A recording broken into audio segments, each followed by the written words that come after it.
संत सेवालाल महाराज, जिन्हें संत सेवालाल के नाम से भी जाना जाता है, एक श्रद्धेय संत और आध्यात्मिक नेता थे जो भारत में 18वीं शताब्दी में रहते थे।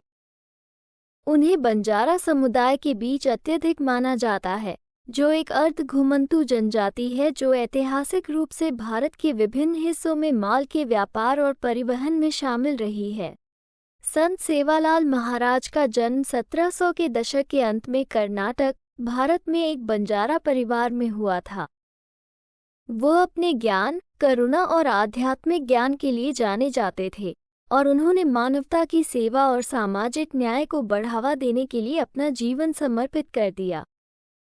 संत सेवालाल महाराज के उल्लेखनीय योगदानों में से एक बंजारा समुदाय को सशक्त बनाने के उनके प्रयास थे।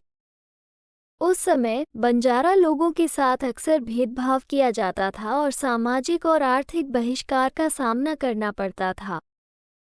संत सेवालाल महाराज ने शिक्षा, समानता और सामाजिक सुधार को बढ़ावा देकर उनकी स्थितियों में सुधार करने की मांग की। उन्होंने बंजारा भाषा, संस्कृति और परंपराओं को बढ़ावा देने में भी महत्वपूर्ण भूमिका निभाई।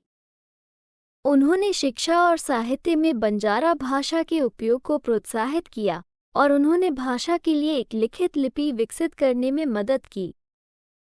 उन्होंने बंजारा संगीत और नृत्य को भी बढ़ावा दिया, जो उनकी सांस्कृतिक विरासत का एक अभिन्न अंग बन गया है।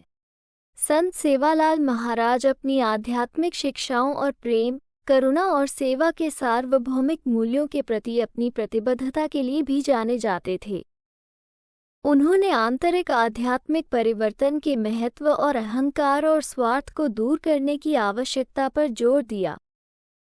वो सभी धर्मों की आवश्यक एकता में विश्वास करते थे और लोगों को ईमानदारी और भक्ति के साथ अपने विश्वास का अभ्यास करने के लिए प्रोत्साहित करते थे। संत सेवालाल महाराज का 1829 में निधन हो गया, लेकिन उनकी विरासत बंजारा समुदाय और अन्य लोगों को प्रेरित और मार्गदर्शन करना जारी रखती है जो सामाजिक न्याय और आध्यात्मिक विकास को बढ़ावा देना चाहते हैं। आज उन्हें एक संत, समाज सुधारक और सांस्कृतिक प्रतीक के रूप में याद किया जाता है और उनकी शिक्षाएं और आदर्श जीवन के सभी क्षेत्रों के लोगों के साथ गूंजते रहते हैं।